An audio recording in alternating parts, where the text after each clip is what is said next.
No. Our next speaker is Tito. Christoph Reinhart. And I'm going to, again, let you introduce yourself. Okay. I think I'm you've got it. You're all set. Thanks a lot, Zainab. Good morning, everybody.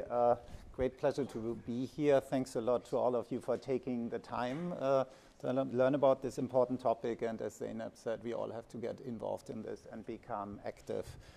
I didn't learn how to use a cork brush from Zainab. I learned that from my father-in-law, with whom I've done a lot of building renovations over the years. But I'm meeting Zainab regularly over the past year on pie days and other events to eat a lot of pie. So I think you only know me with a serious sugar rush. And, so let's see where I have my remote control here. Yeah, I think that fits really well. Basically, Jay talked about the whole planet and the effects of various actions on the planet, and I tried to make the jump from the planet to the individual building and what this means for an individual building owner. So I'm really excited about this slide. Since last week, a little less so, but what we put together, basically, that as of April of last year, we had a spectacular 148 countries that represent 90% of the world's population and 90% of the world's GDP that had jointly said it's a good idea to decarbonize our industry, our world. And if we think about in what kind of incredibly polarized times we live, and I guess last week shows that there are bumps in the road towards this joint goal, but that there's an incredible buy-in here towards this idea of having a net zero global economy. And I would call this goal really, really radical. And the reason why is because it's so different from what we have been doing. And not a lot of people know this. I only came across that a couple of years ago. It's really worthwhile looking this up. This 1952 Paley Commission, Resources for Freedom. That was a report that I would say was really the moment that defined global attitude towards economic growth, fossil fuels, and so forth. This was done by a set of experts, was really widely published. The Paley Commission was headed by the president of the CBC, Paley. And basically, the sentence at the bottom is really key. It says that permanent economic growth powered by cheap fossil fuels of arbitrary origin is the overarching political priority of the 20th century. And if you think about it, it's hard to think of any policy that has been implemented with more vigor over such a long period of time. And so that in the face of this we want to change here is really remarkable. Of course, we really don't want to get rid of our energy use. We want to get rid of the related carbon that's related to the energy.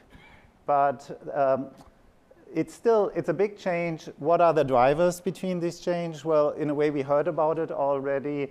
There's lots of disasters happening worldwide. There's just political momentum building, and organizations such as HEET obviously provide solutions towards this global kind of initiative to say we want to basically change the ways we deal with our planet.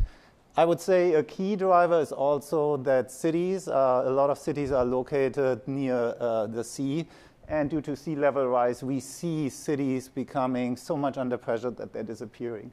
I'm not sure if you followed that. Jakarta is the first mega city who announced that they're going to move Jakarta. There won't be any Jakarta anymore. The reason is sea level rise, overuse of groundwater in the city. So there's some dramatic photos out there that I didn't want to share due to our open course reference. I'm not even sure if I'm allowed to show this graph here from the New York Times. But it's very dramatic what is going on there. And then finally, of course, we hear that all the time, more and more extreme weather events are happening.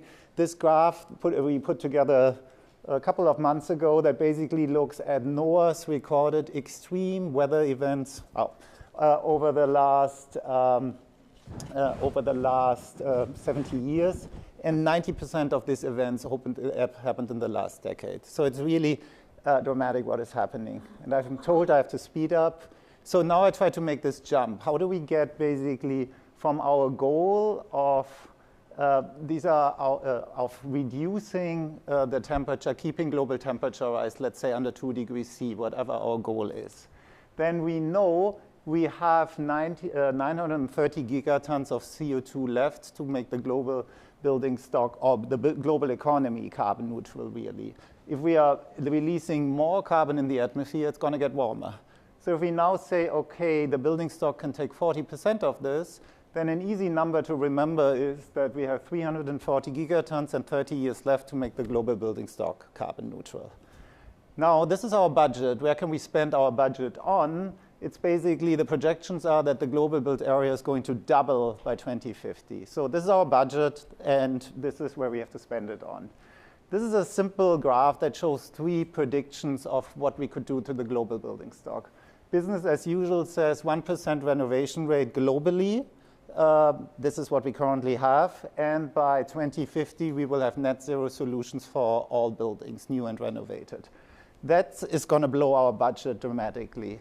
Then the top of the orange line shows what happens if we have in 10 years net zero new buildings for all new construction, and we increase the retrofitting rate to 5% per year.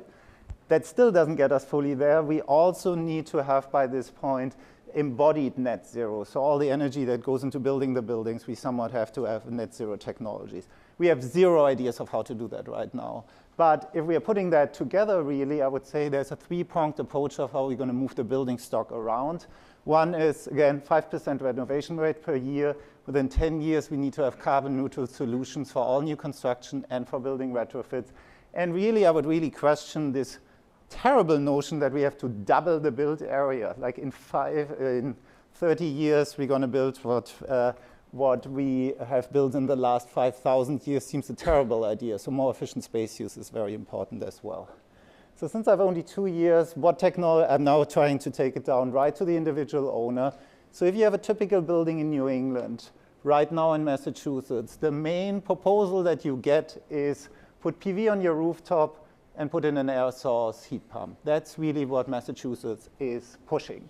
And so if we look at that, what that means is basically if you just in isolation put in a heat pump, that in the best case scenario, unless you do it yourself, costs you about $25,000. And it's gonna, and that's important if you're using natural gas right now, increase your operating costs. So really, from an economic standpoint, the best you can do is put a heat pump, use an air source heat pump and a PV system.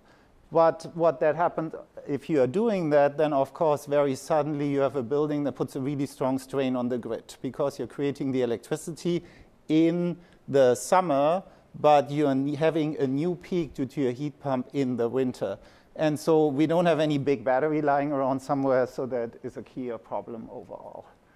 And so what we should really do, and I know I'm really there, is we have to have a detailed, and we have to offer every homeowner like a whole series of different choices that they can make with LEDs, better appliances, retrofit their building, PV, putting in a heat pump. This type of analysis we want to do to give to every homeowner. And in order to reach this goal, we're working with the state of Massachusetts right now. We build a model of 2.5 million buildings. And the way this is going to look like in a few weeks, you can go to your building, you can set what have I done to my building right now, and then we're going to give you estimates in terms of cost, carbon savings, and so forth, what you can do. Right now, in the first instances, we probably have air source and ground source heat pumps, not a network, but these are things that we can kind of introduce over time if there's interest. Thank you.